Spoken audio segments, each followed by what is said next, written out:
Wheelchairs belong at home, not in public. The man's voice sliced through the diner like broken glass. Then, without warning, one of them grabbed the handles of her chair and shoved hard. Carla Jennings hit the floor. Coffee splashed across her lap. Her prosthetic leg twisted beneath her. Her wallet flew open. A worn photograph, her in dress blues, standing tall beside her unit, drifted to the ground like a flag falling in slow motion. No one moved. No one helped. Forks froze midair. Conversations died mid-sentence.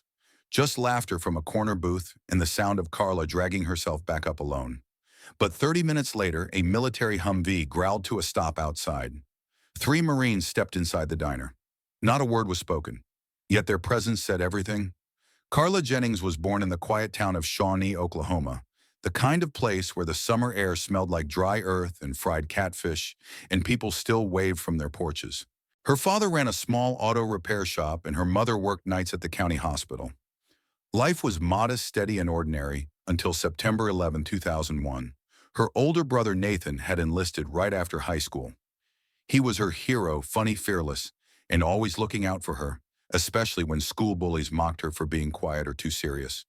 When the towers fell, Nathan was already serving overseas. He never came back. Carla was only 18 when a folded flag was placed in her mother's trembling hands. That moment carved a permanent line through Carla's life. Within 6 months, she walked into a recruitment office and joined the United States Marine Corps. Not out of anger, but purpose. She wanted to serve the country that her brother had believed in. She wanted to honor him not with flowers on a grave, but by standing where he once stood. Her deployments took her through the dust-choked roads of Helmand Province, Afghanistan, where every sunrise was a borrowed blessing.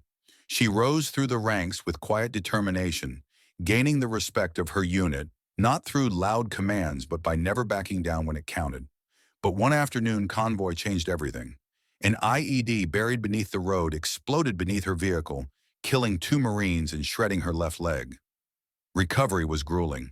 The pain was constant, but worse was the silence that followed. No more briefings, no more boots in sand, just hospital walls and endless therapy. Carla had survived war, but now she faced a different battle: PTSD survivor's guilt and learning to walk with a prosthetic leg. After her discharge, she left Oklahoma behind. The memories were too sharp. Montana, with its wide-open sky and quiet towns, offered space to breathe. She found a part-time job at a diner called the Welcome Home Fitting in an ironic way.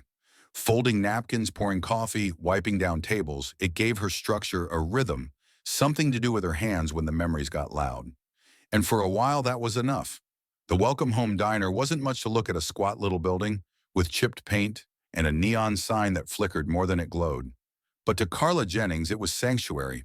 She started working there 3 days a week, weekdays, only mornings mostly. She didn't need the money. Her veterans' benefits covered the basics. What she needed was something else: structure, purpose, a place where the world still made sense, even if it was just refilling sugar jars and stacking coffee mugs. Mike, the owner, hired her without hesitation. He was a Vietnam vet who walked with a limp and said very little except when it mattered. He didn't ask questions about the prosthetic, didn't look at her with pity. When he shook her hand that first day, it was just that: a handshake. Equal, respectful, and in that simple gesture, Carla felt something: rare dignity. Her days followed a rhythm that steadied her. She'd arrive before dawn when the sky was still bruised with night. She unlocked the doors, turned on the lights, and moved through the quiet kitchen like a soldier prepping for inspection. Chairs down, coffee on blinds raised, everything in order. The regulars came in like clockwork: old ranchers with weathered faces, truckers passing through, a local school teacher who always asked for extra crispy bacon. Most didn't know her name. Some nodded. A few said thank you without really looking at her. That was fine by Carla. She didn't need attention. She needed peace. There was something comforting about the clatter of dishes, the low hum of the fridge, the sound of forks tapping plates. After the chaos of war, these were the sounds of safety. But not everyone who came through the door brought peace. There were times, rare but real, when someone would glance at her leg and make a comment under their breath. Or worse, loudly. Usually she ignored it.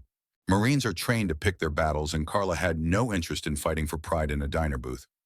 Still, it stung. Not because it made her feel weak, but because it reminded her that to some people her sacrifice looked like a burden instead of a badge. She stayed because the diner gave her rhythm, a place to serve again quietly, humbly, and on her own terms.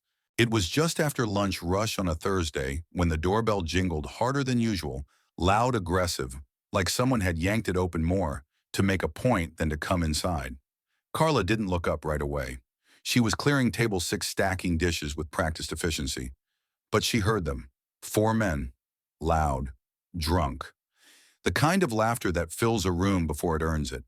They smelled like cheap whiskey and old cigarettes, their boots heavy on the tile. Her stomach tightened before her eyes even found them.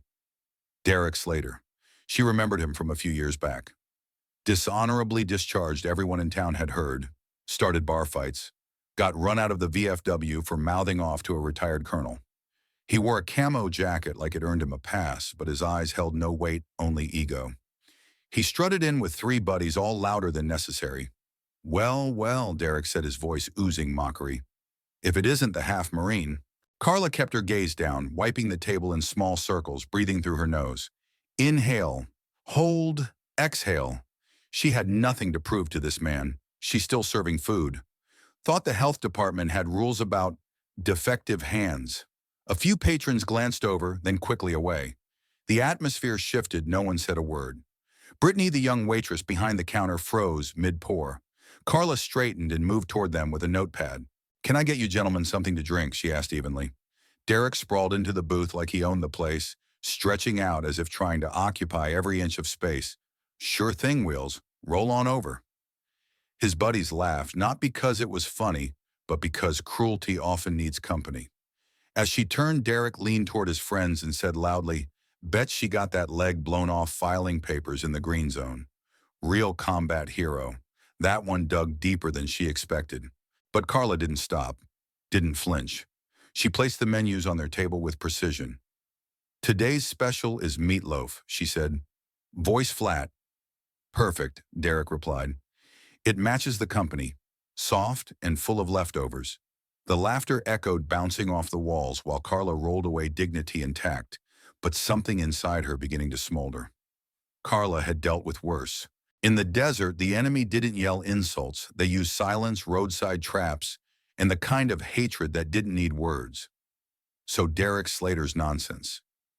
It was noise. Annoying, yes, but survivable. Until it wasn't.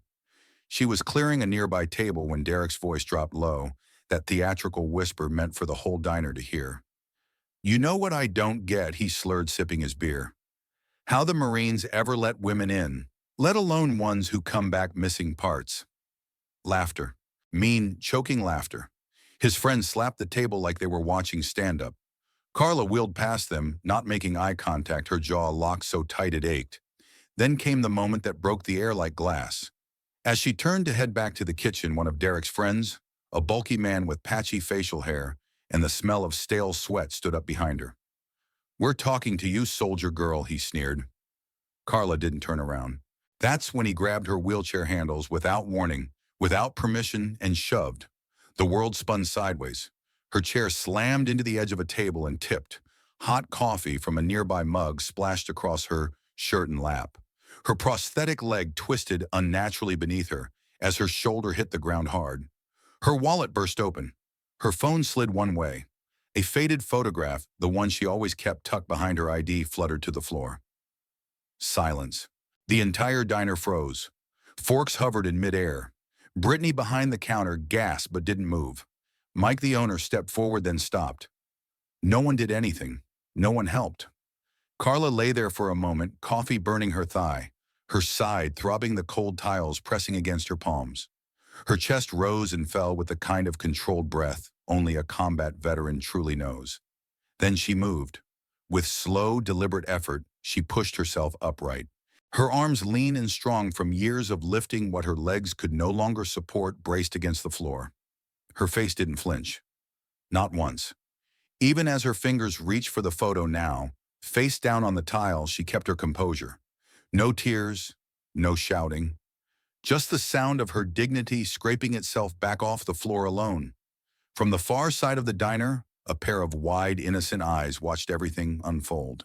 8-year-old Eli Harper sat frozen in his booth, a half-eaten grilled cheese on his plate, and a chocolate milk sweating beside it. He hadn't said a word since Carla hit the floor. His hands were balled into fists on the edge of the table, knuckles white. Beside him sat his parents, his mother still stunned into silence, and his father, Major Daniel Harper, staring at Carla with a clenched jaw and a look that said this moment had cut deeper than most would ever know. Eli tugged his father's sleeve. "Dad, was she a soldier too?" "Like you," Daniel didn't answer right away. His eyes moved from Carla, now upright, silently brushing coffee from her clothes to the prosthetic leg, to the fallen photo she had just picked up and tucked back into her wallet with practiced hands. He saw the emblem on her jacket, the worn but still distinct Marine Corps insignia. "Yes," he finally said, his voice tight with something unspoken. "From the looks of it, a real one." Then he stood. He didn't shout, didn't make a scene, just calmly placed his napkin beside his plate, pulled out his phone, and walked toward the exit with steady, purposeful steps. Outside, the sun was just beginning to lower on the Montana horizon, casting a soft gold over the street. Daniel pressed his phone to his ear. "Hey," he said. "It's Harper. Yeah, I need a favor." His voice was low, but the urgency in his tone was unmistakable. "I'm at a place called the Welcome Home Diner. One of ours is here. Carla Jennings, Staff Sergeant, Marine Corps. I just watched something happen that shouldn't have. Yeah, she's okay, but it's bad. And she didn't deserve it." He paused. She didn't say a word. "That's why I'm calling, because someone should." He hung up, stared at the fading light for a moment, then turned and walked back inside. His son looked up at him hopefully. Daniel gave a nod. Not the kind you give a child to reassure them, but the kind you give before something important begins. And something had just begun. The quiet returned to the diner, but it was no longer the kind of quiet that brought comfort. It was the heavy, suffocating kind, the silence that lingers after something wrong has happened, and everyone pretends not to see it. Carla sat back in her wheelchair at her usual corner table, her damp clothes clinging to her skin, her prosthetic still twisted slightly. She didn't bother fixing it. She just stared out the window, hands resting in her lap, the same photo tucked safely back in her wallet. The laughter from Derek's booth had died down, but their smug glances still floated across the room like smoke. Then the air shifted. A low rumbling growl echoed outside, growing louder, more defined, the sound of something built for desserts, not diners. Every head turned toward the window as a military Humvee, tan and dust-worn, pulled up directly in front of the Welcome Home Diner. It didn't park.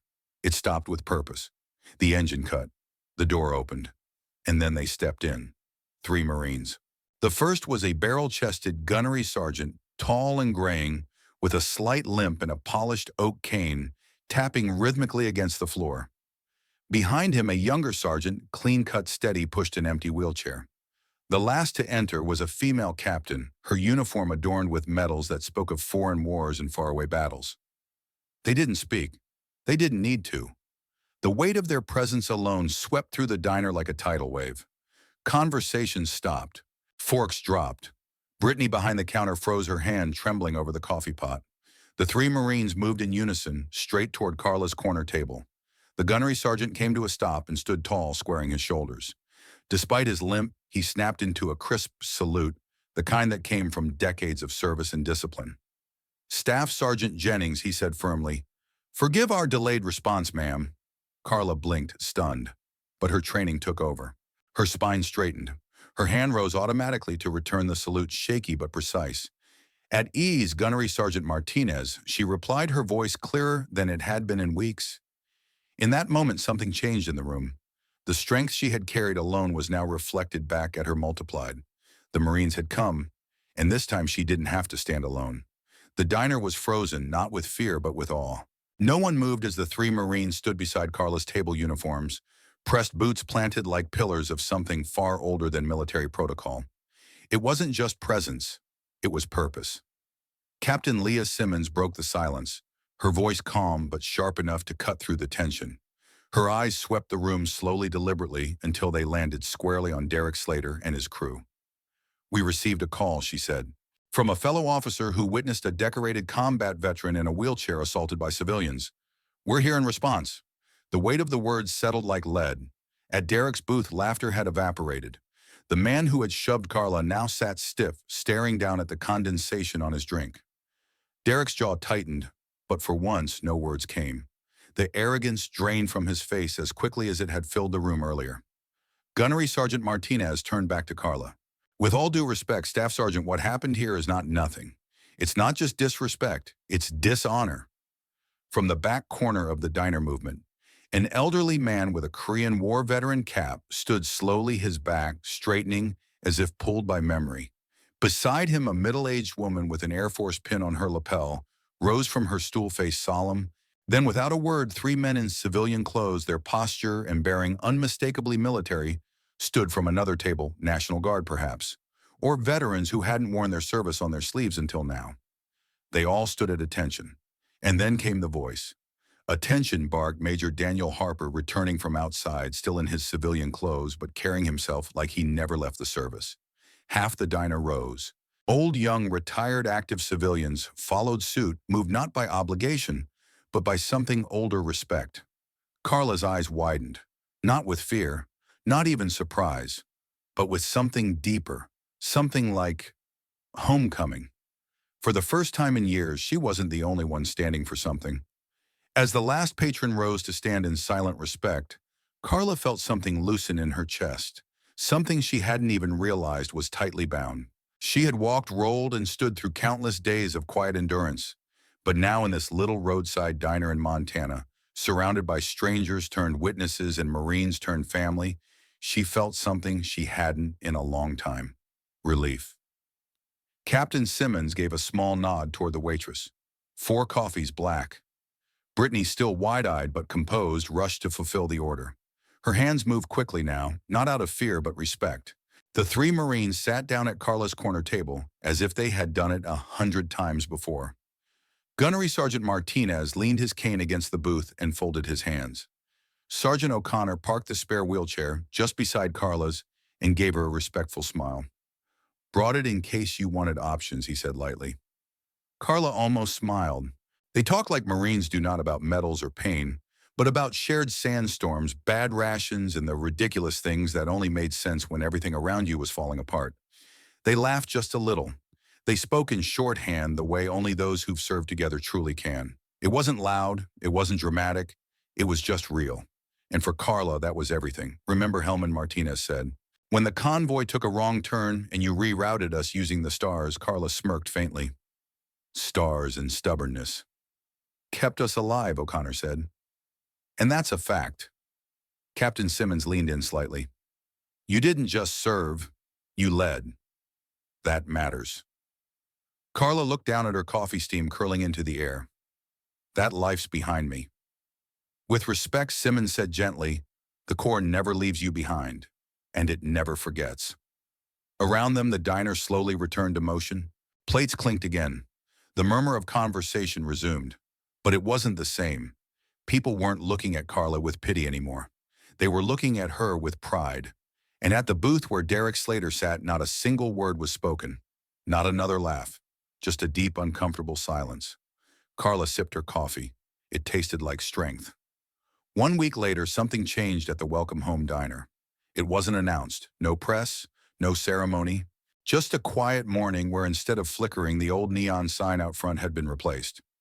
Now in bold hand-painted letters it read, "Diner of the Brave, every soldier has a place here." The change wasn't just cosmetic, it was cultural. Inside the booths were the same, the coffee still a little too strong, the bacon still crisp to perfection. But there was something new on the far wall, a veteran's wall of honor. Dozens of framed photographs had appeared, each showing someone who had served, men and women, young and old, in every branch of the military. Beneath each photo was a simple inscription, name, rank, and years of service. At Carla's usual corner booth, a small brass plaque had been permanently affixed to the table. It read, "Reserved for Veterans, in honor of Staff Sergeant Carla Jennings." She didn't ask for it. Didn't even know about it until she rolled in that morning and saw it for herself. For a moment, she just stared at it, unsure whether to cry or laugh. Then she quietly placed her coffee down, touched the edge of the plaque, and nodded to no one in particular. From that day forward, something beautiful happened. Veterans who had once passed through town without a word began stopping by. Some were older, Korea, Vietnam, Desert Storm, wearing hats with worn patches and stories they never shared. Others were young, freshly returned, still looking for a place where they weren't just uniforms, but human. They found it at that booth, and Carla She kept coming in for her shifts. Still folded napkins, still poured coffee. But now she wore her Marine Corps pin openly, not to boast, but to say, "You're not alone." Even Rick Lawson, the manager who had once told staff to avoid trouble, changed. He started greeting every veteran personally, swapped his ball cap for a pressed shirt and a flag pin on his collar. He even started giving discounts to service members, not because someone told him to, but because it finally felt right. And the booth where Derek Slater and his friends had once mocked her, it stayed empty. No one sat there anymore, not out of fear, but out of respect. Because everyone in town now understood you don't dishonor the brave, not here, not ever again. Carla never asked to be a symbol. She didn't want attention, and she certainly didn't seek admiration. But after that day, after the plaque, the salute, the wall of veterans, people started seeing her differently. And slowly, so did she. It began quietly. One evening, a young soldier wandered into the diner just before closing. He wore the nerves of a first deployment shoulders, two stiff eyes darting like he didn't know where to belong. He stood awkwardly at the entrance, holding his cap in both hands, clearly unsure if he should stay. Carla noticed. She always noticed. Rolling over, she looked up at him gently. "First time shipping out?" she asked. The young man nodded. "Grab a seat," she said, gesturing to her table. "Coffee's not bad, and the company's better." He sat grateful. They didn't talk much at first, just quiet sips and subtle nods. But something settled in the air, something calm. And when he left, he looked lighter, less alone. Word spread. Soon Carla's corner booth became something more than a table. It became a post, a place where young recruits came for grounding, older vets came for reflection, and civilians came to listen. Really listen for the first time. One day, the local high school reached out. They were holding a Veterans Appreciation Week and wanted someone to speak. Carla almost said no. Public speaking wasn't her thing. She preferred action to words. But something tugged at her. So she said yes. When she stood before that auditorium of teenagers, she didn't talk about war. She talked about duty discipline and what it means to carry someone else's weight when they can't carry it alone. The uniform doesn't make you a Marine, she told them. It's what you do when no one's watching. It's standing back up when the world pushes you down. It's choosing to serve when you could walk away. Afterwards, students lined up to shake her hand. A few even asked how to enlist. And something inside Carla shifted again. The pain was still there, the scars, the memories, the limp she sometimes hid with humor. But now they had purpose. She was no longer just surviving. She was guiding, mentoring, belonging.